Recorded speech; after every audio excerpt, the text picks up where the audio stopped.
اعوذ باللہ من الشیطان الرجیم، بسم اللہ الرحمن الرحیم۔ سبق نمبر 19، امر حاضر مجہول۔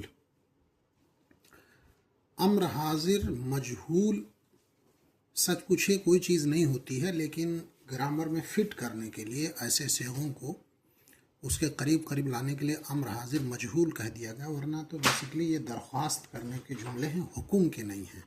امر کے معنی ہوتے ہیں حکم کرنا، اور حکم تو ظاہر ہے کہ سامنے والے کو ہی کیا جائے گا۔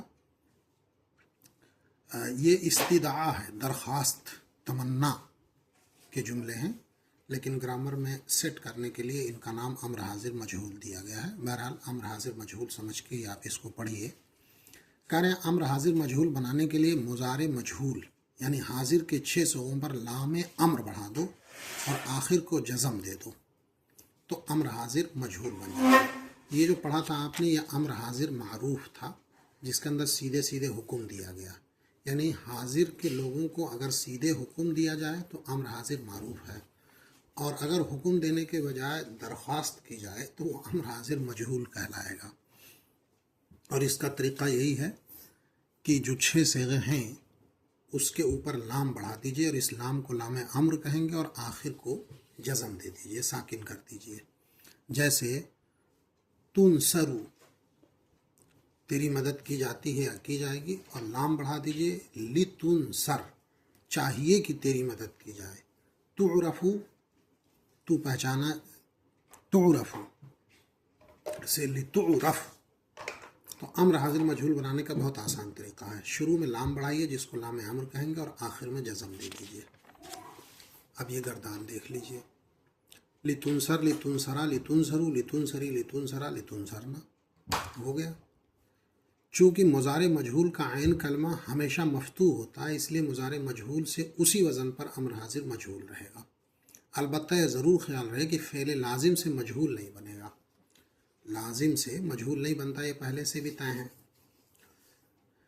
یضربو، یقتلو، یعرفو، یسألو، یرزقو سے امر حاضر مجہول کی گردانیں کرو اور معنی صیغوں کو لکھو۔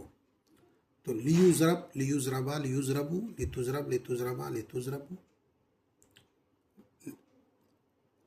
لیضرب، لتضرب، لتضربا، لتضربو، لتضربی، لتضربا، لتضربنا۔ اسی طریقے سے لیقتل، لیقتلا، لیقتلو، لیقتلی، لیقتلا، لیقتلنا، لتقتل، لتقتلا، لتقتلو، لتقتلی، لتقتلا، لتقتلنا۔ ترجمہ کرو، صیغے معنی بتاؤ۔ ٹھیک، اب اگلا چلیے کہہ رہے ہیں امر غائب اور متکلم۔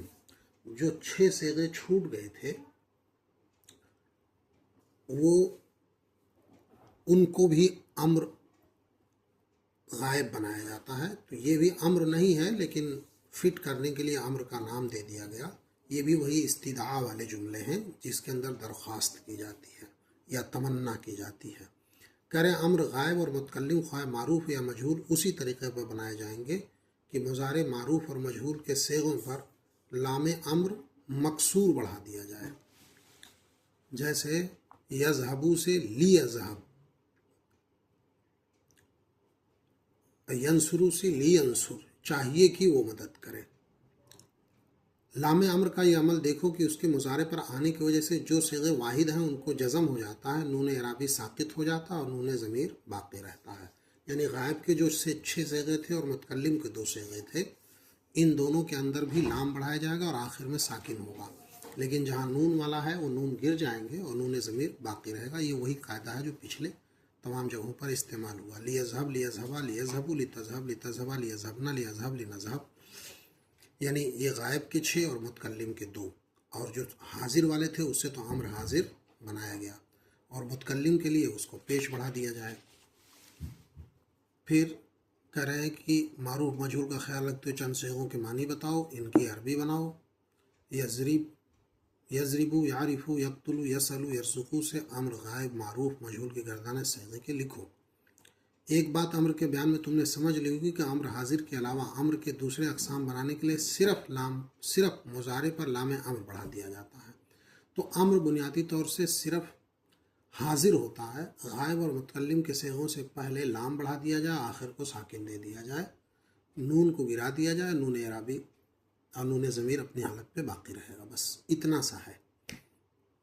تو اس سبق کا پورا خلاصہ یہی ہے کہ مجہول بنانے کے لیے، مجہول نہیں ہے لیکن بہرحال مجہول کہا جائے گا، لام شروع میں بڑھا دیں گے اور آخر میں جزم دے دیں گے، بس 6 صیغوں کو حاضر والا کہا جائے گا، اور غائب اور متکلم میں جہاں نون ہے وہ گر جائے گا اور نون ضمیر باقی رہے گا۔